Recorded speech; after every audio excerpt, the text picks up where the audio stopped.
teaching hate when he says, I'm not going to let the wolf eat me anymore. If the wolf comes in here, next time he comes in here, I'll do whatever I have to do to keep him off my back. Is the sheep violent or is the wolf the violent one? He wasn't teaching hate. He was teaching common sense. You know, somebody's knocking you over the head, stop them. Do whatever you have to do to stop them. You know, the ones that were knocking him over the head were afraid of the fact that he might swing back. So they said, no, he's teaching hate. It's violent. The actual testimony, I want to start with 2633, y'all. Let's start with 2633. 26. Let's get to it. Shalom, Pastor Dowell. I pray this email finds you well and at peace. I'm writing to you regarding half of my children's inheritance that you requested during Passover of 2024. That's very critical, y'all. He requested this. She didn't just free will give it. He requested half of what she had. Listen to that, y'all. Now, I want someone to find in that book where we're supposed to request the money from widows. I want you to find it. You ain't. Quit wasting your time. Right there, strike one. Let's go. At that time, I was under duress. Why would she not be? I'm not going to keep stopping. I'm going to read this, y'all. I was under duress, still grieving the loss of my husband. I was about to move again to another community. I was coerced into selling my home because I am a widow and the saints wanted me and children to live with them.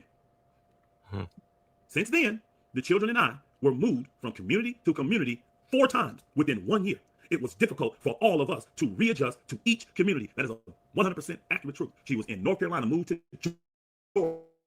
From Georgia, moved to Tennessee, in Cleveland with Elder Brent, and then moved to Georgia East. That's 4 communities in 1 year she was on. You can imagine what that sister was under after losing her husband and being coerced to sell the home because the saints are saying, we want you here with us. Sell that house, bring those proceeds in here so you can live with us here on this land. Let's continue. Now that we are in a stable environment, the children will need their inheritance back. The proceeds from the environment, the children will need their inheritance back. The proceeds from the sale of the house should have been used to set up a trust fund for the children's future. As you stated in our conversation, and she quoting down now, the children are still growing and need clothes, school supplies, food, etc. And the ministry takes care of the widows. This is a quote from Charles Woodrow Dowell to our beloved sister, Karen. I'm not sure what you needed the money for, but you also stated that you, and this is another quote of Dowell, you are a good steward of money and to trust you. We've all heard Dowell say that dumb stuff. It's clear he's not. All right, let's read on. There's a couple more paragraphs here. I've never received any funds from the ministry. I've always provided to the ministry through tithes and offerings to the hub. She got very specific and said, I've always given money to the hub. Not North Carolina, not Georgia, not Cleveland, but she said I was giving to the hub. Listen close. And whatever community I was living in at the time. So she did give money at the place. She might even gave us. I don't even remember though. I don't even remember. She's going with us for a month in Georgia. But I do know she definitely had to give in North Carolina, y'all. She's living there with them. And I know she gave in Georgia East. And I'm sure she gave at you know what? I know for a fact she did, because one of the things that Elder Brent did when that community dissolved and everybody decided to leave, he had a record of every single offering every saint gave, right? And for the majority of them, like 95% of them, he gave it back. Of course, Karen was in that 95%. He gave them every dime back. Now, there were a couple brothers, if I'm not mistaken, that he didn't give their offerings back because he had set them up with like big trucks and equipment for their businesses and stuff. And he had way more invested in them than the monies they had given to the community. So he didn't feel they had to give them back. But everybody else that just gave like basic tithes and offerings or something offering, he gave it all back to them. All right, y'all. So y'all heard what he had to say in regards to this particular situation so far, right? You heard what he had to say so far. And I would say that, you know, I'm kind of perplexed. I'm kind of confused as to why Dowell would approach the situation and entice her, influence her, whatever he was thinking he was doing in regards to her giving up her inheritance, her children's inheritance, right? In regards to her being a widow. I am very confused by that, because from my understanding, right, that he was this righteous man who done no wrong, who have not done anybody any wrong.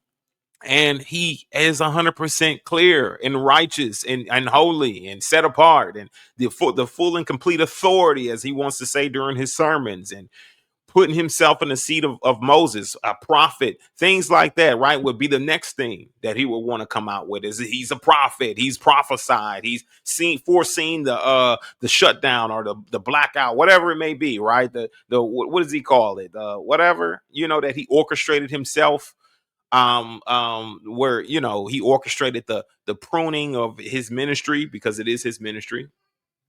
Forgot what he even calls it, man. Right? I forgot what he even calls it, y'all.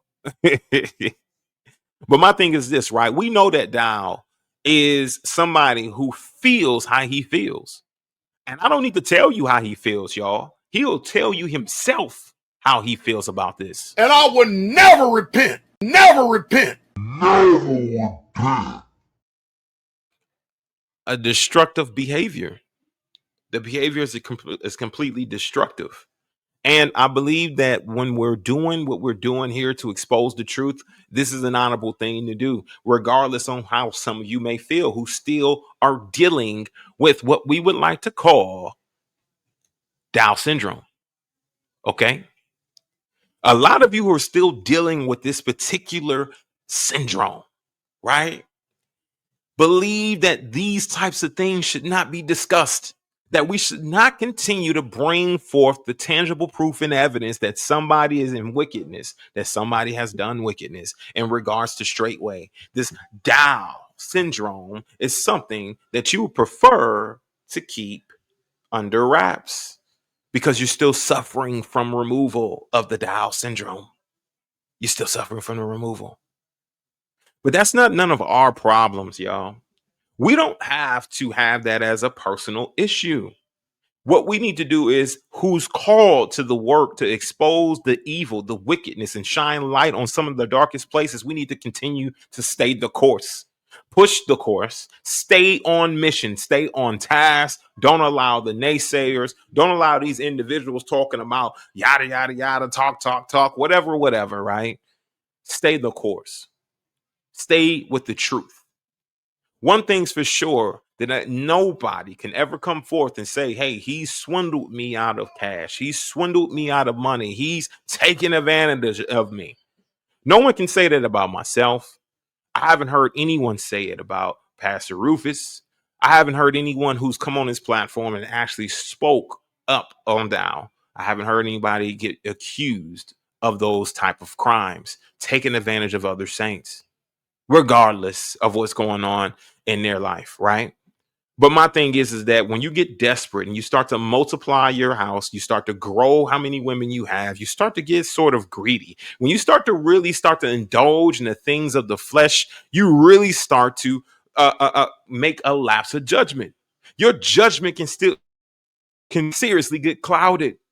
You can start making really poor choices and decisions. A lot of who you truly are in your character, right? And your heart's heart will start to reveal itself. The moment you start to get more notoriety, more fame, more resources, money, individuals with absolute power corrupts absolutely. And what are we witnessing here? Somebody who's corrupted absolutely. Let's go ahead and go into the scriptures, y'all, real quick before we move on to our next timestamp.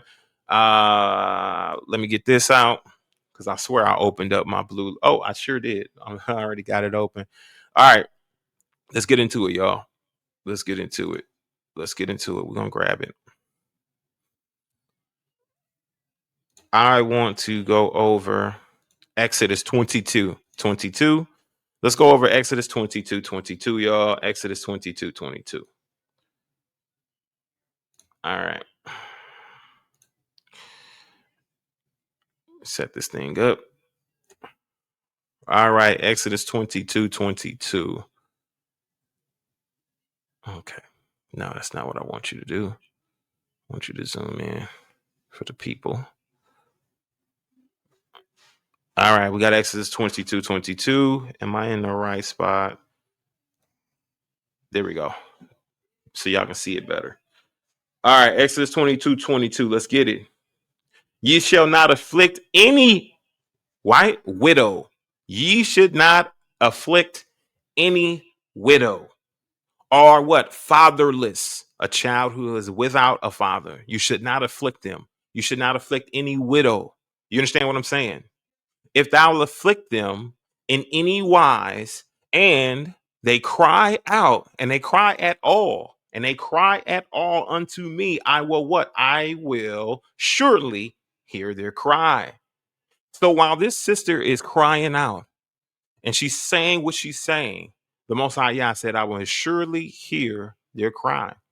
If you're afflicting them, if you're causing damage, if you're doing things to hurt them, right? So where she's got to beg, well, she's confused as to why she's been requested to give half of what she earned from her for her children's inheritance.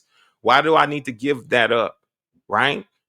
And she's confused by this, but in coercion and threat of coercion, she gives it to Dowell anyway. You see the amount of power of influence that it takes to entice someone to do something That wild. And I promise you, Dowell knows that a woman is easily to be manipulated like this. I don't blame her at all, even though she blamed herself and repented for it, which is totally fine, right? Because the Most High will see that as a just sight, right? You understand what I'm saying? He'll see that as equitable. He will see that and bless her even further. But my thing is that it's not her fault, because she is the weaker vessel, and she entrusted in a man who she should have been entrusting in, who was supposed to be trustworthy, proving himself not to be, right? But my thing is this, right? She trusted. She trusted, and she felt like she's being taken advantage of. But my thing is that he proceeded to do so. I'm not too sure. So what Holy Spirit will guide you into that. Y'all tell me how the Ruach HaKodesh would guide you into a manipulation move like this, right? And that's what I'm trying to understand right now. How could the Holy Spirit guide you? If you're walking with the Spirit and the Spirit dwells within you, you're casting out devils, right? Things like that. You say you do that. You say you do it. You say you heal the sick. You cleanse the, you raise it. You say you do all the things. You understand what I'm saying? All the bells and the whistles is what you give and what you do and who you are. You understand what I'm saying? We got to clock it every time. Every time you come on, we got to clock it. Every time we got to clock it. You understand what I'm saying? Because you keep reminding us that you're just this all knowing and all saying and all healing and all delivering guru, but you're stealing from widows. You're being a shyster, undercutting a man's own household and trying to influence and entice the woman to leave that man because you don't agree with his lifestyle, because you don't agree with the way he lives life, because you don't agree if he has to come through a hardship or a struggle and that woman's supposed to be there to help him, to be his helpmeet until he can get himself back in the right position. It is not your decision to make, because last I checked, Dowell, you were funded. You were funded by an older Caucasian gentleman who bought your land for you, who funded you, and who ruled and reigned over Straightway Truth Ministries before it became Straightway. That's what was taking place. R.G. Stair was the one who ruled over you, period. When he came down to that land, you had to sit your tail down and allow him to take up and take speech and to preach the sermon. This very man who is a known now PDF file. So the stock that you're coming from, the stock that you've been released from, you had to have identified something as somebody who was labeled as little Stair or little prophet underneath Stair. You spent a lot of time with the man. You had to identify some speech, some language, discern the spirit. Which one did you do? Or which one did you fail to do is what I would like to know. Or did you just mind your business enough to where it exposed itself, and then now you chose an opportunity? Now, from what I'm understanding in regards to that situation, and that was a prime opportunity for you to what? Do a land grab, to be able to seize power and control, because RG Stair was the one in control, and his what? Police, his court fees had to be paid and funded by Straightway Truth Ministries during that time, before it became Straightway, before it was a Christian assembly, okay? But before it became Straightway Truth Ministries, right? Before he started to get into the doctrine of Hebrew Israelite, right? Which I believe he just adapted the culture so he can be able to tap into a new market. I'm going to reveal the reason why I believe it. I believe it's just another tactic, another cult tactic that they used back in those times. He adapted into Hebrew Israelite culture, Hebrew Israelite, right? Black Hebrew Israelite, wanting to be sure that he understood to receive all, right? Which the book supports that. But it's an opportunity, right? So one thing that we cannot be upset about is Dowell being an opportunist. But we can come down with real judgment. But we can be able to identify when somebody is wicked through that. You understand what I'm saying? He's an opportunist. He took an opportunity to become an Israelite, to claim to be an Israelite. It was an opportunity to teach a new doctrine, to preach a new doctrine, to entice a new market to come forth and give them all his wealth. And he was being effective in that, was he not? Yah will have to judge him in that, because the truth is what the truth really is. Yes, you did. You adapted Hebrew Israelite culture. You learned as much as you could about it in order for you to have your way, like it's McDonald's or is that Burger King, whatever one of those places. You understand? This is what you wanted. You wanted to have it your way. So when I say this, right, I say it with all clarity, in all honesty. This is wild. Let's continue, y'all. We're going to go ahead and move on to the next thing. My thing is this, right? Pastors are stewards. They are not owners of the flock. They are not to lord over them. You understand what I'm saying? You know, moreover, it is required in stewards that a man be what? Be found faithful in all that he does, being faithful in it. When you hear this widow crying out in regards to the money that was given, that was a part of her children's inheritance, in which Dowell lent no ear towards her. He completely ignored her. You know why? He was too busy going to DR during the height of the honestly, the I'm trying to weigh my words on this one. During the height, in some of these times he's going over to DR, this is some of the more popular times that people are doing the oldest labor known to man. Women are, a lot of people, right? Yeah, would say like it's work, you know, the S work. You know what I'm saying? And we can only speculate that, right? But we can identify when somebody is taking this many trips to the DR, right? And they love it there. And we understand the history and the culture behind, you know, someone they chose to take on as a wife. Then we can say that there's reasons for them to be there. But my thing is that during one of these trips, either to the DR or to whoever else, Jamaica, wherever it may be, a lot of that must have been funded by this widow. Because if you still had that inheritance money, if you still had those funds, those resources, you would gladly give it to her. You would gladly compensate her or give her what you could. But you chose not to give her anything, right? And which we ought to be what? As you calling yourself a pastor, okay? You ought to be what? Faithful, found faithful in everything you do. And that, let's go over to 1 Corinthians, y'all. Let's go to 1 Corinthians real quick. 1 Corinthians 4:2. 1 Corinthians 4:2. Let's go to 1 Corinthians 4:2. All right. Moreover, it is required in stewards that a man be found faithful. Well, you have been found not to be faithful in what you've been doing. So can you truly call yourself the?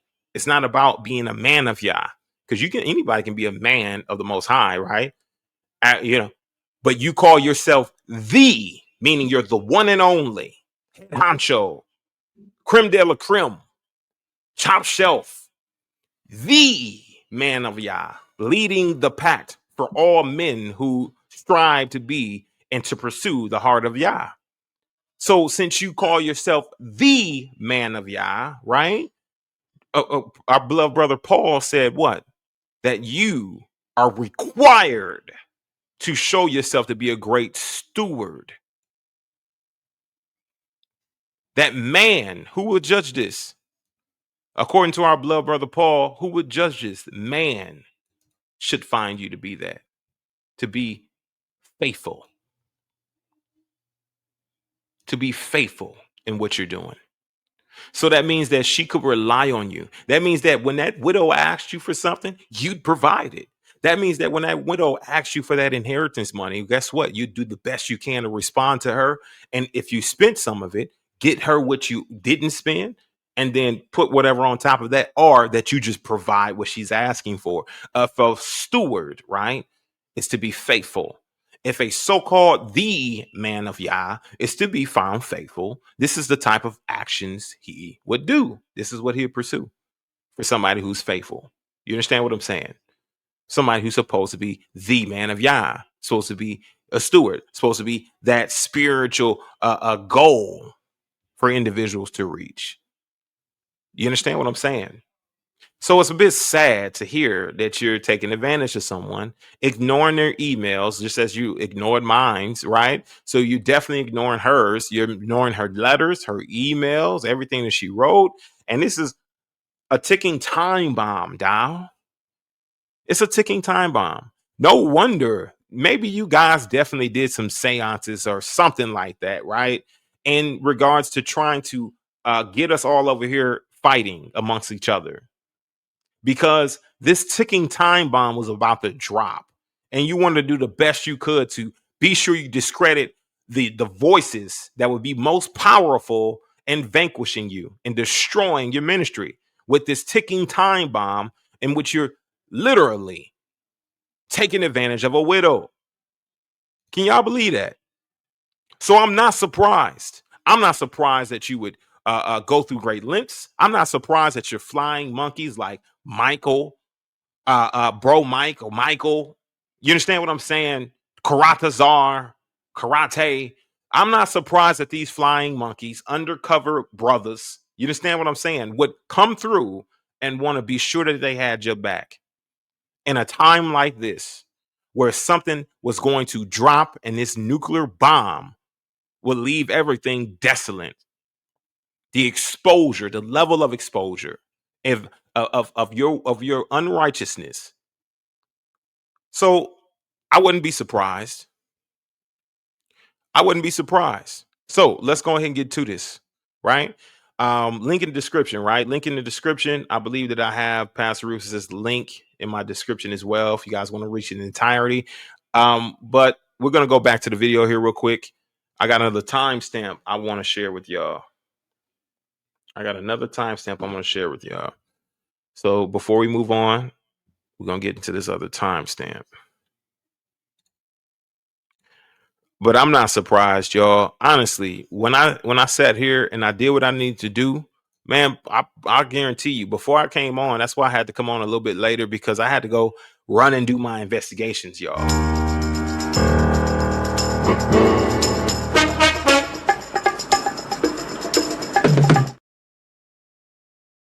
And so that's what I'm saying, though.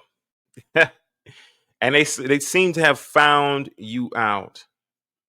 Hold on, wait, let me get it back up. Okay, there we go. All right, let's go ahead and get to our timestamp 35:45. Let's get to it. Boom. Here we go. Let's get it. That's what he did. She said, I am no longer working, and I need that money back as soon as possible. As a widow, I need to be able to provide for my husband's children. And you said before, and that's the third time she quoted this man, they need food, clothes, school supplies, etc. Check this out, y'all. Please return the $105,008 back to my children so I can continue to homeschool and provide for their daily needs. Now, someone said, why such an odd number? He asked for half. And the sister was honorable. He requested half. He pressured her to give half. You're going to hear why. I'm going to read it to y'all, because she's going to tell Dowell why she gave it. But he requested it. She didn't offer it. Let me finish. And she gave exactly half of what she had. So that means she had $210,016 in her account. That's what she had. And she gave him half of it because he said, give me half. Right. So he came and approached her and said that he wanted her to give him half. Now, my thing is this, right? When you want to, I guess, show yourself to be somebody who can be an asset, when you want to be sure that you're standing in proper standing, that you're able to do the best thing you possibly can with this new inheritance that just came in, because your loved one, your husband, recently passed away, and this is what he left behind for you. Okay. We have to understand that you would bring these things to individuals you would trust to be able to help you manage, to be able to help you, guide you, lead you, help you out with not only yourself, but also your little ones, because this is now she is a widowed woman who in Israel, you're tasked to keep watch of, to take care of. I'm not surprised that she will come to you and tell you what she got, how much she got, because she trusted you. She trusted that you'd make the right decisions. She trusted that you were the man, so-called man of Yah. She trusted everything. And then what really breaks my heart about this situation is the fact that it's a woman who's been widowed, and she is so trusting and you chose to take advantage of her. Think about what that does to one's faith. Think about how they will question the Most High as to why Yah would send someone who would betray their trust like that. You think about the level of betrayal that she would have to face and feel in regards to what he's done, and how Yah would feel about that. Now it is his fault. Now you turn and you feel that you want to blame the Father in regards to the situation. How this is destroying people's faith. This is destroying people's walk. This is diabolical behavior, destructive behavior, carelessly doing it without a care in the world, without even a care to be able to think that I'm going to lose one. You prefer to stick with the 99. And that one that's lost is a casualty of war for you, Dowell. That one that's lost is a casualty of war for you, Dowell. And you would much rather stick with the 99. It's a sad thing, man. When I thought about this, my heart goes out to her. And as I continue on with some things, listen, prayer is going to go up. But you got to understand the weightier magnitude of this. Praying for her to keep her faith. You wonder why people leave your ministry, Dowell, and go back to the beggar elements of the world. You really, really, really make fun of these people. You clown these people for going back to the world after leaving your ministry. This is what you do. And then you make fun of them. Head covering comes off. They put on makeup, blah, blah, blah. But think about what your ministry has done to their faith. Think about the level of destruction and destructive behavior that you continue to exude even after they've left. You're still doing what you're doing. And then make it even worse by talking bad about them, wringing them out to dry. You're not doing anything but hurting the kingdom of Most High. Now, you have to understand there's reasons why hell would enlarge in itself. These false teachers, these false prophets, these false pastors, and all these other individuals who are prophesied about that we would deal with here this day, right, are individuals who also influence people with great faith to lose it. Influencing women with great faith to lose that faith and stick to a broader path because they thought they were on the narrow. They thought they were on the straight, the true straight way. And then they found out, they effed around and found out. And guess what? If that wasn't the way, if what they saw, that mirage, the building blocks of whatever he claims that he was in that ministry, right? That falsehood, if that was not the way, then what truly is the way?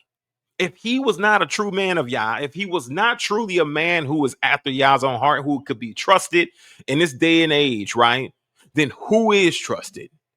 These individuals don't understand. And the moment you're wrapped up into this ministry, the moment you're wrapped into this cult, guess what? You lose a sense of your own self, your identity. So that by the time you leave, there's this feeling of an emptiness, a void that you feel you need to feel. You don't understand why you feel the way you feel. You just feel that way. You've lost all sense of yourself because you had to die to your old self, right? And be reborn in the name of Straightway, in the name of Dowell. Be reborn. Let him shape you. Let him mold you into what he wants you to be. All while he's taking advantage of you. All while he's fleecing you. All while he's stealing from the widows. Taking advantage of the brothers who wish to labor for Yah. They still see your labor. Yah still sees it. He still sees your labor of love. Y'all can't, Dowell can't steal that from you. You still will be blessed because you given your labor of love. But think about the level of wickedness you're helping build. We all have to repent from this. So do you. You do as well. But think about it. That's a blow to somebody's faith. That's blood on his hands. Do he care? No, of course not, because he's just Dowell, masquerading as a Hebrew, playing another role. And the reason why he wants to play this role is so he can build his kingdom, so he can live off the backs of the saints. And we know this for a fact. But let's continue, y'all. I know I went on a whole monologue. Dog. Let's continue, y'all. Let's go. She quotes this, according to Sirach 33, verses 19 and 20, I should not have given you any portion of the children's inheritance. I have repented to the Father, and I pray that he will lay it upon you to return their inheritance. Please contact me via email or phone when you're ready to send me their funds. Is that not Come on now. How respectful can you be in that? Very respectful, very honorable way to be able to discuss this. But the problem is Dowell doesn't have the money. He doesn't have the money to give this woman. They spent it up. They spent it all up. Like Pastor Rufus said, like buying marble floors, heated marble floors, installing a pool. Since he saw Pastor Rufus had a pool, I guess Dowell decided, let me get a pool. He wants the house to be bigger because he done got the biggest house in Macon County. So he's got to get bigger than the other individual, right? Talk about a worldly man. Who cares about the kingdom on this earth? Who cares about the size of your home on this earth? The only thing you should be concerned about, Dowell, is the size of your mansion in Shemayim in glory after death. That's what you should be concerned about. Not the size of your house here on this earth, not where you're living, not where you're stationed. From what I'm understanding, and people try to make it seem, oh, well, Brother Barak, man, I want with his what? I believe that Yeshua, Jesus the Messiah, had a family home, and that's all he had. Outside of that, he was homeless. So even if whatever was being said was true, which it's not, even if it was, I wouldn't be ashamed. I wouldn't be ashamed at all. My thing is this, right? Up until his death, Yeshua only had one family home. He had no, on record, he has no, his own dwelling place. No, he did not have that. So let's keep it a buck, right? Why are we so concerned about the size of the house? Why are we so concerned? And we want to make that to be the key focal point as to why you should join this man's ministry. Oh, I built this with my own two hands. We're going to get into what other people have built with their own two hands as well. You understand what I'm saying? Why does this matter? Why are these natural things, these physical things in this world matter to you? Because I'm going to tell you this right now, the way that he binds himself to the works of the world, the spiritual works, is what I'm concerned about for this brother. Anybody ever seen Dowell perform deliverance? Anybody ever seen him cast out anything or do anything that's proven to be righteous that way? When's the last time has he done it? When's the last time he's actually done it? Was it before or after Satan came to him in a dream and offered him all of the kingdoms of this world? Was it before or after? When did he actually actively do it? Is what I would like to know. When did he actually lock into the spirit at some point? Right? That's what I want to know. But let's continue, y'all. Let's continue. Y'all? No slander, no false accusation, no name calling, nothing out of pocket. Just, hey, you have requested that. That was an inheritance that their father left for them. I was wrong and repented for giving it to you, even though you requested it. Please give it back. And she gave him the scripture showing why he should give it back. She left her name and she left her phone number, just in case he lost her number. Because he had it when he wanted that money. When she was going to move from Elder Brent's community and he didn't know where she was going to end up going, he wanted that money. And she was the only person there that he called. Now, he had his minions like Mir and Corey call all the other saints around there in Georgia, Alabama, and all the saints that was a part of Southern Assembly, they all got called.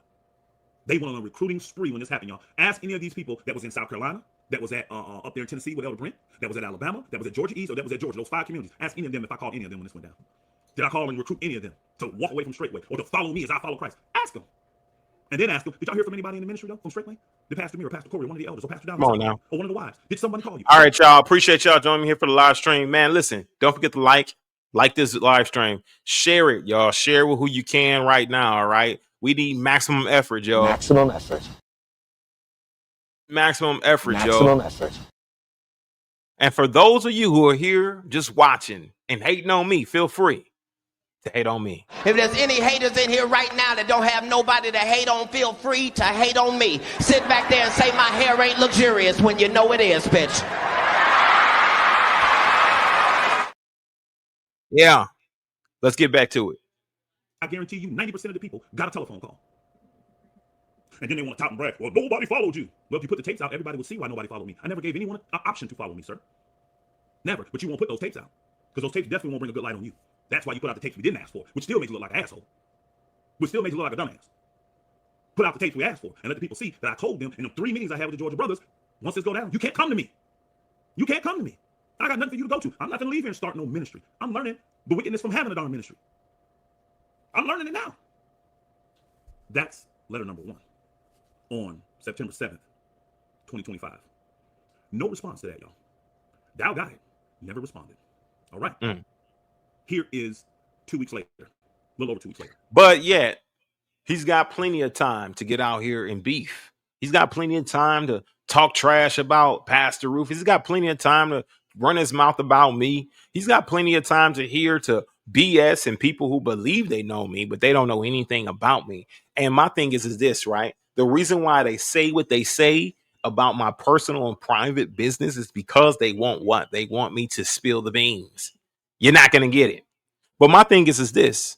You got plenty of time, Dowell, to get out here and run your mouth and say what you want to say, how you want to say it, but you don't got no time to address the widow who still believes in you, still has faith in you, still loves you, still believes that you're a pastor, still respects and honors you as a pastor, still does all these things.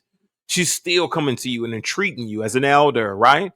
And you don't have any time, not even a second, to address her concerns, to provide for her, to do what you claim that you do for her. It's sad. It's sickening. You understand what I'm saying?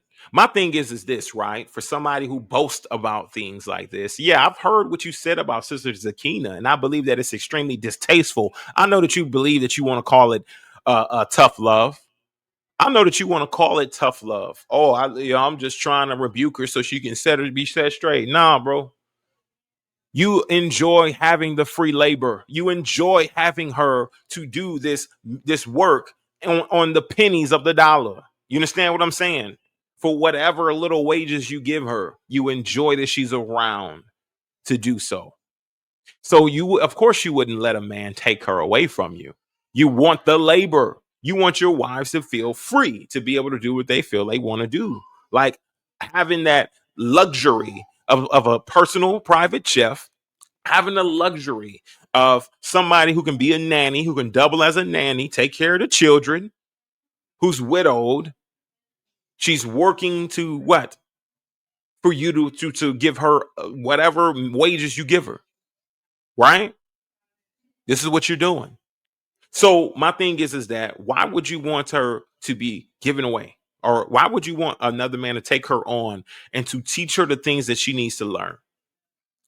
A lot of times there must be a husband to teach her those things, right? To pour into her that way.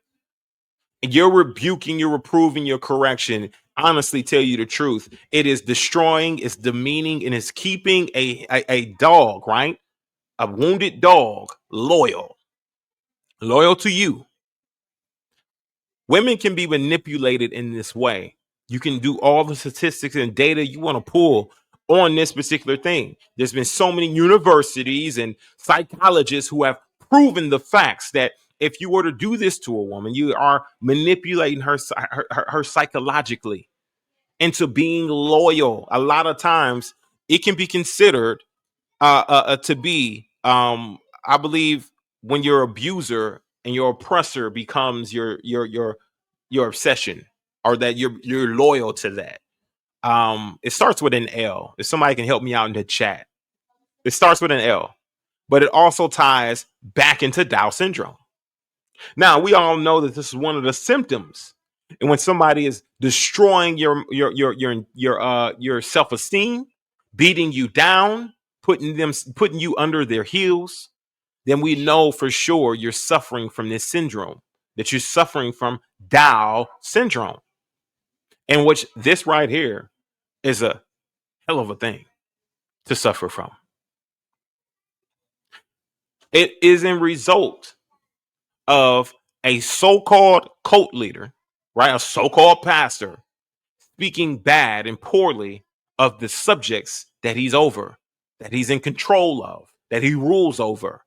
All of you, you men included, the ones that he berates, that he tears down, the ones that he, oh man, if you fat slob, whatever he calls you, all of you that's being tore down by this man, understand that you're under that spell. You're under that particular syndrome, right?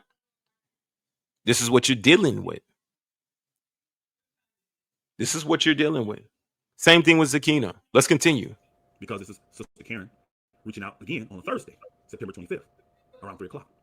So a little over 2 weeks later. Again, it's referring to the widow's request. And she says, bless you, Pastor Dowell. Nothing but honor here. She ain't coming at Dowell sideways. She's trying to get Dowell to do what is right by the scriptures. Absolutely. This is request number 2, y'all. September 25th. Remember, the first was on September 7th. She said, this is my second attempt to contact you regarding my children's inheritance.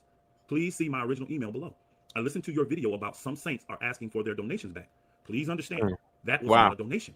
I did not voluntarily give you my children's inheritance. You told me to give it to you because people should give all. I only wanted to be obedient and submissive.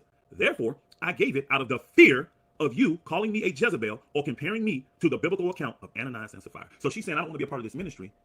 And if I don't give all, then you want to call me a Jezebel in front of everybody or compare me to Ananias and Sapphira, those that withheld. Now, again, she wouldn't have been that because Ananias and Sapphira actually had the option to not give. If you read the account, the thing that got them in trouble was the lie. They wanted you to believe they gave a certain amount and they didn't. It's like saying they sold it for 100,000, right? But they're telling you they sold it for 50, and they're giving you 50,000, making you believe they're giving 100%, and they're only giving 50. That wouldn't have been you, sis. But you think it would have mattered if Dowell got up in front of everybody and he would compare you to it the same way he compared me to Saul and I can't even think all these people's names now. Nabal. I mean, it keeps changing every time his narrative don't fit. Every time his false narrative gets exposed, he called me something different. I'm the man that picked up sticks on the Shabbat because I was presumptuous and deserved to die. All because I talked to him like a man and I told him about his sin, which you keep saying nobody has. Lying dog. You would not have been Ananias and Sapphira. You had the choice, the option to give or not. And you weren't required to give all in that situation because you're a widow and you have children that need to be taken care of. And if that's the case, think about this. He's saying you need to give all, right? Why is he requiring half of you then? If it's really true that the widow was supposed to give all, why is he only asking for half then? Because he just wanted it. And this sister, no, I warned her about this. I got through channels and told her, this is what this man is going to do. Don't give this man your money. But the fear of this man coming on and publicly shaming her coerced her into doing this. She's telling him right here why she did it. Out of fear, she said. You calling me a Jezebel publicly in front of everybody. Look what he's been doing to Sister Zakina here lately, y'all. As much certitude that we have seen Sister Zakina give them. I would love to see what Straightway has done for her. And don't tell me you give her a weekly allowance. That girl works from sun up to sundown. You're still underpaying her. She ain't even making minimum wage with the money you're giving her. So don't tell me that's you being benevolent to Sister Zakina. Because when Sister Zakina needed things, you didn't provide them for her. Oh, I know about those too. Those receipts are going to come out as well. When request was made for Zakina to get things that she needed, you wouldn't take care of it. Talking about we give her. I'll give her that later. I don't want to get sidetracked, y'all. I got so many receipts, y'all. So many. But I got to wait. I got to be patient. I got to be understanding. I got to be compassionate. And until I get to go ahead from these people, I can't speak on them. I'm back to Sister Karen's second request from Dowell on September 25th, around 3 o'clock. She said, therefore, I gave it out of fear of you calling me a Jezebel or comparing me to the biblical account of Ananias and Sapphira. We are commanded to love our enemies. Please don't make me an enemy because I have told the truth. She's begging Dowell. I'm telling you the truth right now. Don't make me your enemy because of that. I gave that out of fear. I didn't want to give that. That was for my children. My husband worked hard to buy that house and to pay for that house. He did not want me to turn that money over to a man that didn't even know him, that didn't have enough love for him to even call his wife and check on her once her husband died. He didn't even show up to the funeral, y'all. You think that man would want his money that he worked so hard to pay for that house for to have somewhere for his people, his wife and his children to go? You think he would want that turned over to Dowell? Wow. Shame on every single one of you so-called leaders there that support him in this. From Gideon on down. And I'm starting with Gideon because she was in North Carolina with you. It started with you. So my thing is why? Why wouldn't you show up for the funeral? But you're asking this widow for half of what he left behind. That's what is making it even worse. You have nothing of value poured into this particular family. Nothing of value poured into this man who left behind an inheritance for his children, who left behind a cushion for his wife during passing, a bit of a cushion, right? More than what a lot of people left anybody. You understand what I'm saying? Hopefully, my thing is this, right? I hope that she, that wasn't like a will situation, because hopefully it was just a trust that was set up, and maybe the trust, that's what he was able to leave behind. I'm just hoping that the government didn't get a hold of what he was leaving behind, and that's what she was left over with, right? Because after litigations, now she's only left with this much when she should have got that much. You know what I'm saying? Like, And that's one of the things, especially when it comes to your insurance policies, putting them into a trust, and allowing that trust to decide what you're going to do with that inheritance. Don't allow litigations to decide that, because they're going to be more than likely stealing from you while you're trying to go through civil litigations, right?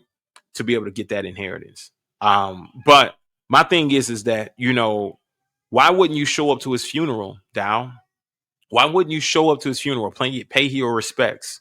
You're supposed to be this leader, right? You'd be more than willing to fly one of your little boo-boos out to vacay, right?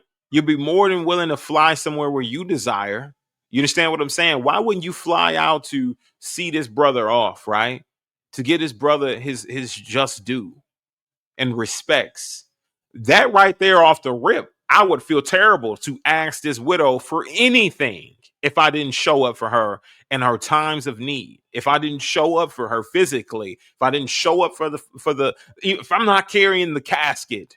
You understand what I'm saying? Which me personally, I don't want to be in a casket. Wrap me in some linen, right? Wrap me in some linen and stick me in like a little tomb or something. You know what I'm saying? I ain't nobody trying to do the casket thing. Wrap me in some linen, like Yeshua, wrap me in some linen. You know what I'm saying? But my thing is that you weren't there to support at all, but you felt comfortable enough to actually go and ask this widow for a dime. How are you feeling that comfortable? And you didn't show up in the most important hours, in the most important times when she's crying her eyes out, to at least be there to preach a sermon. Even a Christian pastor would show up to somebody's funeral to preach a sermon. You mean to tell me that we can't get a so-called Hebrew Israelite leader, pastor, to show up, right, for someone who passed away to preach a sermon? You can go everywhere else, and you can go hither and thou and fro. You can get the saints to fund you to go to Africa. But when one of them passes away, you could care goddamn less. If it ain't something that has something to do with your luxury, right? If it's too inconvenient for you, Dow, guess what? You're not going to be willing to do it. You're not going to be willing to do it. But it was convenient enough to go fly your little happy ass out to Kabir and get your little happy ass in his house, right? And try to sort out his marital issues. I wonder how many other brothers got that same Dow treatment, flying all the way out to Wisconsin to save this brother's marriage. I wonder how many people got that treatment. I sure the hell didn't. And if you did get that treatment, let me know. Because you know what? I want to be fair and just in what I'm saying. If any of you brothers out there who still rock and roll with Dow, if any of you brothers got the flying out to your house treatment, right? To come save your marriage, please put it in the chat. Put it in the comment section below. Do something. Let everybody know how great he is of a man. Because he didn't just do it for Kabir. He did it for you. He couldn't even fly out to go to this man's funeral, but he had it. He was bold enough when that woman showed up to the tabernacles, to the feast day. He couldn't even. My gosh, she came to him and he told her he wanted half of all that inheritance. I want half of that. Give me half. Couldn't even fly his happy ass out there to sit there for the funeral. Had no time set aside for that. But you can lock in some millionaires, huh? You can go fly your little ass out, grab you a couple NFL players, you feel me? Lock them in good, make them happy, give them a couple wives. Brothers are sitting there fiending for wives, right? Brothers are sitting there stressed out, trying to get a wife up in your ministry. And you too busy loading up the NFL players with wives before you can actually get the brother who actually deserves it, who been with you longer. Trying to make them happy, trying to appease their flesh, trying to get them to stick around for longer. Right? Yeah, we got shots fired because you know what? This is a load of crap. It's a load of BS. When we're taking a look at all of this junk, right? Y'all don't find any of this to be, I don't know, suspicious? You don't find that suspicious? You don't find that suspicious? You don't find that suspicious? Y'all don't find that suspicious that he'd be willing to fly out to go and see Kabir in a time of need But he was not willing to fly out to see a brother who passed away, but he'd be more than happy to ask for $100K. What type of clown show is this? What type of clown show is this? What are we witnessing in this time and hour? How does this make sense to defend? To defend a man who has plenty of time to fly out for his girlfriend. I just want to let Pastor Pat, I love you. You gave me life. You gave me life. All of a sudden now he gave him all this life and he loves them to the end of the earth. Can fly out. Dowell catch flight for anything. You let me know, Kabir, if you need me to fly out for Jordan. Let me know if you need me there. Dowell, we need you there at the funeral. Where was you at? Where was you at the funeral? While the widow was crying her eyes out. The widow needed you to provide a few things. Where was you at, Dowell? Where was you at? You asking Kabir to see if you, let me know if you need me. Like you gonna catch a goddamn flight all the way to Wisconsin just to address Jordan? When you got people passing away in your ministry and you're not addressing that at all? You're not even showing up to their funeral? How sad is this? How pathetic is this? How are you considered yourself to be a leader in Israel? How are you considered to be a leader? How did you gain and earn that title? That's what I want to know. Did you gain and earn it by fleecing the flock because you got a mouthpiece? How did you gain and earn this title as pastor, as leader, whatever it may be, but you don't do anything that a leader would actually do for the people who need it the most? Who needed the most? Who was in need the most? In fact, you choose to take advantage of them instead of being there for them while they're in their time of need. That's what makes a true leader a leader. Now, don't get me wrong. You may be doing some things to run your compound the way that you see fit. Everybody may be in order, but the truth is that those individuals who are on your compound is the only reason why you're able to run it appropriately, effectively, because they do the work. You just bark the orders. We've heard about the dining hall preaching, that we heard about the abusive dining hall preachings, the dining hall sermons and preachings, the ones that R.G. Stair did himself on his land, the ones that tear down the self-esteem, the ones that keep the dog submitted, right? The wounded dog, keep that wounded dog submitted. Those preachings, those sermons, to keep them fully focused on you. We've heard about them. In fact, I've witnessed it.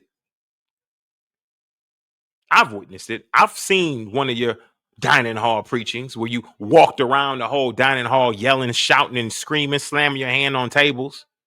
I've seen it. And what did they do after you were done with your little tangent? Went right back to business as usual, went right back to normal. Nobody said anything to you while you're acting out, showing out. So my thing is this, right? A lot of you individuals who are full supporters of Dowell, I'm pretty sure if you're somebody who's in a position of leadership, a close buddy of his or whatever it may be, maybe he'll show up for you. But a lot of you other little grunts, I promise you, he's not showing up for you. He's not cracking a plane ticket for you. He's not flying out to go and help you save your marriage after your wife is like not sure about this new coat that you discovered. He's not flying his ass out there trying to help you and meet the woman and stuff like that to keep her in your life, keep her in your family, to preserve you. He's not even trying to talk to her over the phone, really. Barely wants to do that. What makes you think that he is willing to cut for you in a major way? Can't even show up to a funeral, but he can ask for $100K. Man, them bars right there, yo. Them bars right there. You feel me? Can't even show up to the funeral, but he can ask for $100K. How sad is that, y'all? Y'all tell me, is that the makings of a great leader? You understand what I'm saying? Right? Is it the makings of a great leader? Is a leader supposed to conduct himself that way? Is a leader supposed to disregard the subjects, the people?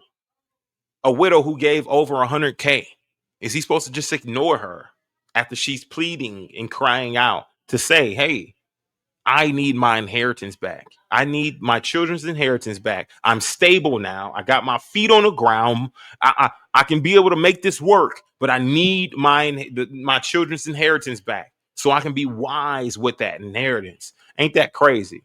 Giving money to Dowell's like giving money to the U.S. government. You ain't gonna do nothing but be in debt. That's all you're gonna do. You're not gonna do anything but be in debt. At the end of the day, you're gonna be in debt.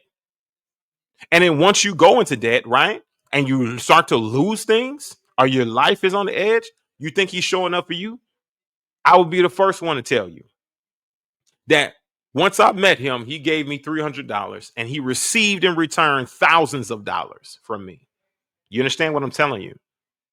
But when it came to me being in a time of need, he decided not to show up at all.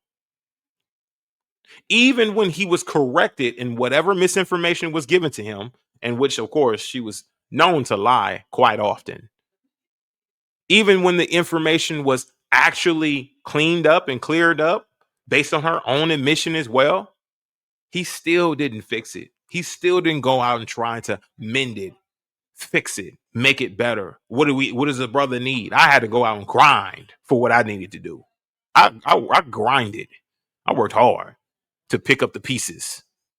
You understand what I'm saying? Only to be kicked out. I got kicked out for struggling.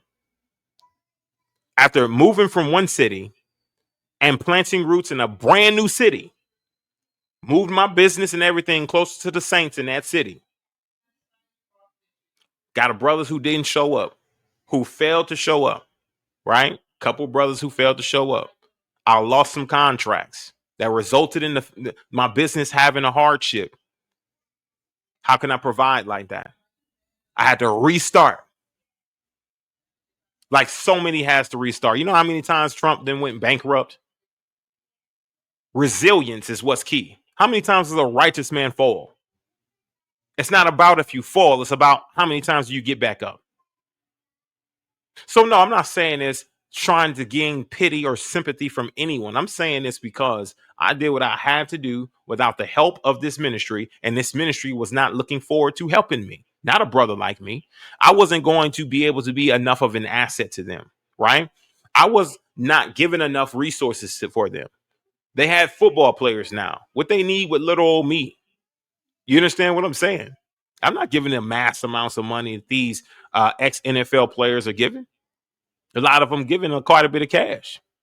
You see it every live stream, every drunk talk. You see Mir dropping $500 into a super chat. You see it. That's not me, bro. I'm not giving $500 a week. I'm sorry. You feel me? You be lucky to get whatever. I'm not doing that. But the moment you come into a place of hardship, it's not gonna. It's this thing is where, as you can see, there's neglect. There's ignoring. When you got something that he wants, he'd be more than happy to pay attention. Then, right? It's always about the money. That's right. Now, I want you guys to know this, right? Pastor Rufus, man, there's a last letter that she wrote to Dowell, or email that she wrote and sent to Dowell. You guys need to go over to Pastor Rufus's channel, check out his video, and you guys can listen to that last letter, last thing that was wrote. We're going to move on to the next thing because I want to tie this all in. You guys see what's going on. I want to tie this all in. I want to bring this all into a great close, but I want you guys to go check out this video on Pastor Rufus' channel. The link will be in the description box below, and it also will be in my shares, my post for the community post. I shared it so you guys can have access to it. But I want you guys, I'm going to switch gears here real quick because I want you guys to take a look at something here. And so we all know that the love of money is the root of all corruption. It is the root of all evil. You understand what I'm saying? As our beloved brother wrote to Timothy over in 1 Timothy 6:10, right? Let's take a look at that real quick, y'all. And we're going to be landing this plane here very shortly, very soon. I appreciate y'all joining me. Let's go ahead and take a look at that real quick. I want to go through a few scriptures real quick. And I just want to bring this thing home because I think it's important for us to identify these things. And I know that, a lot of you have already, all right. So First Timothy 6:10. All right. For the love of money is the root of all evil. The love of money. When you love the money, it's the root of all evil. Right. So when this widow told you about her inheritance, the money that she received over 200, she was receiving over 200K. You devised a plan, not a devising a plan to help the widow, not a devising a plan to make sure you show some proper support. You're devising a plan to be able to take what you can for yourself. Because obviously that would definitely do a lot of trips for you. That would do a lot of comfortable things for you, right? Build whatever you want to build for your property or your land, whatever it may be, whatever you feel you want to be, that would do it for you. Even if you got to pay back your sugar baby, sugar daddy Kabir, that would be something that help you pay him back. But that love of money is what consumed Dowell, which consumes people like Dr. York, which consumes what? People like R.G. Stair, the love of power, the love of money. These things are the direct root of all evil. People who start these ministries in order to take advantage into what? You see it all the time in Christian churches when they pass around a collection plate. Many of you right now watching left a Christian church because the collection plate went around 3 times and you was like, I'm done with this. And you walked out, never went back. Tell me I'm lying. Tell me I'm lying. It went around 3 times in that one day. You noticed it like, man, I'm done. And you never went back. Right?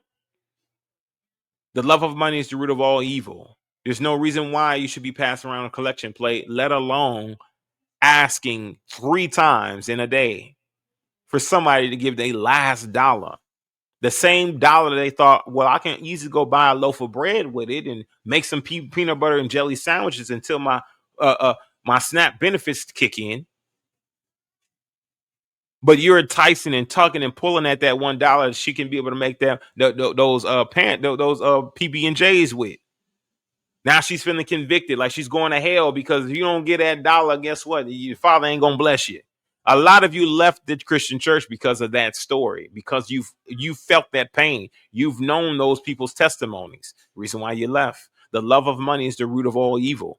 People who don't truly care about the Most High and care about serving him truly, guess what? They're going to do the things that make sense to them. They're going to be an exemplification of the love of money. You understand what I'm saying? All right. My apologies, y'all. All right. So we know that that's a part of it, right, y'all?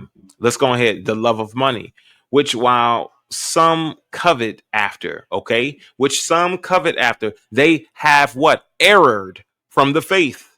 They have erred from the faith. That love of money. When you do an exemplification, okay, when you're doing what you're doing and you go to a widow and you tell her to give you over 100K of the money that she should be keeping for her own family. There's no reason why a man who claims to have it all, a man who is on a hiatus or wherever you're at, right? Socially, however you feel you are, dominant. There's no reason why you should be taking a widow's money. If you truly got it like that. There's no reason why you should ask a widow for 100K. There's no way. You didn't even show up to the funeral. So how are you brave and bold enough to ask this woman for 100K? And you didn't even show up to preach a sermon for this man when he passed away. Like the nerve. It is a sad situation. The nerve. I would be pressed to ask her for $1. Like, man, I didn't even show up to the. This is what I'm saying. When it comes to leaders, people who believe themselves to be leaders, right, in positions of leadership, And what they do is they do this, right? They have no empathy. They can't relate to people's situation, right? When they sit there and they do not empathize with a position, they don't even consider the fact that they did not ask, they did not show up to the funeral, that they did not preach the sermon. This does not convict them, does not bring them conviction. You know, this individual is not being led of the Spirit, not being led of the Holy Spirit. Because if they're willing to take that vast amount of wealth from that widow and then throw her wherever they feel like they want to put her, they just throw her somewhere, put all the bills in her name, right? Don't effectively help her manage her wealth, manage it to a point to where it can be able to make money for her. We got Kabir, who's supposed to be the financial advisor for that ministry, does nothing effectively to help this woman. Why is she having to get back on her feet? You got a financial advisor as a sugar baby, sugar mama. And we got a widow who's having to get back up on her feet. This is sad, but still showing you love and compassion. You should be ashamed of yourself. You should definitely be ashamed of yourself. And the love of all money, right? And you erred in from the faith, right? And pierced themselves through the what? Many sorrows. With many sorrows. Pierced themselves.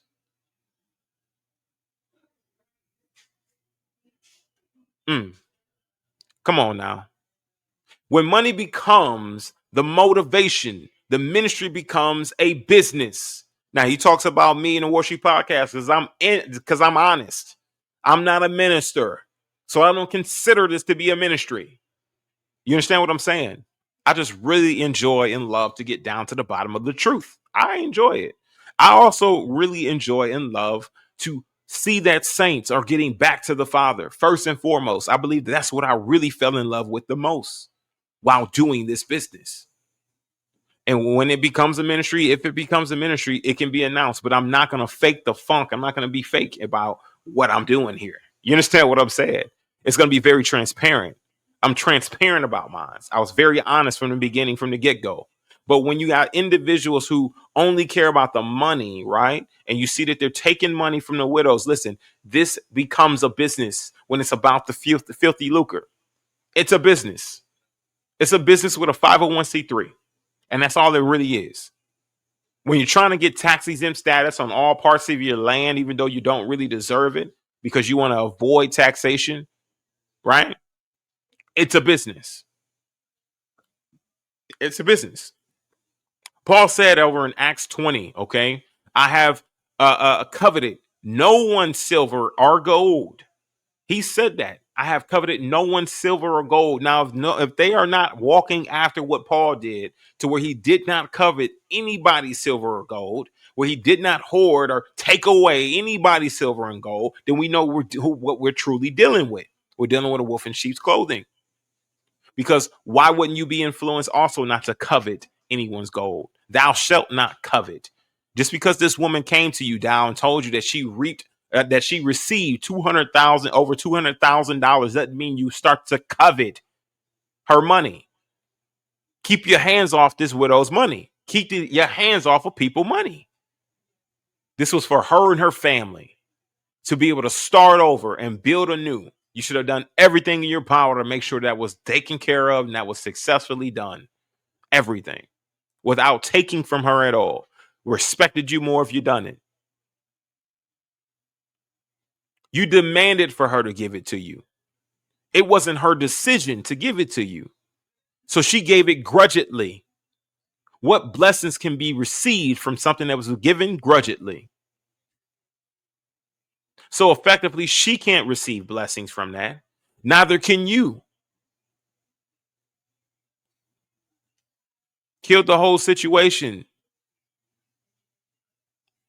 The heart of a real shepherd, the heart of a real pastor, okay? They serve. They do not steal. They do not take, commandeer, influence, intimidate widowed women into giving half of their wealth. That's not what the man of Yah is willing to do. because the Most High, the Father that they would fear that judgment. Now we understand why he will never repent. You understand what I'm saying? But we move past the point of repentance for Dowell, right? Now we at a point of being sure that we warn those who need to be warned from this wickedness, from this evil, okay? Now, let's go ahead and roll over here, right? We're going to go ahead and get Malachi 3:8. Let's go ahead and do it. Malachi 3:8. Let's go ahead and get that, right? Right. Will a man rob Yah? Will a man rob Yah, yet have robbed me?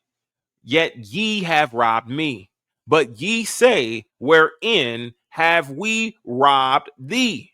In tithes and offerings have we robbed thee. In tithes and in offerings is what the statement is. Where have they robbed you? In tithes or in offerings, are they robbing you? Now that he's saying that this was an offering, no, it was not an offering, but you're labeling it as an offering so you can effectively rob this woman. So you can rob her. So you can rob her. Let's go to Matthew 25:40. Let's go to Matthew 25:40, y'all. Matthew 25:40. Robbing this woman. Talking about as a tithe and offering. You sitting there effectively robbing her. It's crazy to me. Matthew 25:40. And the king shall answer and say unto them, verily I say unto you, inasmuch as ye have done it unto one of the least of these my brethren, ye have done it unto me. So, since you have taken this widow's money, then guess what? You have taken the money from Yeshua, from Yeshua himself. You've taken what was the blessing onto this widow. You've taken that blessing from the passing of her husband onto yourself. You coveted her money. So you covet that same blessing from Yeshua himself. You've done it onto the little one, somebody who was vulnerable, who was afraid, who was afraid of your power, afraid of your voice, afraid of your reach, of being slandered, of being her name drugged through the filth. You abusing your power, abusing your authority, abusing your platform. I think it's about high time that that platform has been completely and totally dismantled and discredited. Land is playing here, man. I really appreciate you guys for joining me here at the Warsheep Podcast. And like I said before, listen, we need maximum effort from you guys. All right. So don't forget to like this video and don't forget to comment and subscribe and share it. We need maximum effort. Yes, let's give this maximum effort, y'all. Maximum effort. You who are here hating on me, feel free. Feel free. If there's any haters in here right now that don't have nobody to hate on, feel free to hate on me. Sit back there and say my hair ain't luxurious when you know it is, bitch. All right, y'all. As always, be blessed. Peace. And shalom, shalom. See you guys in the next one, all right?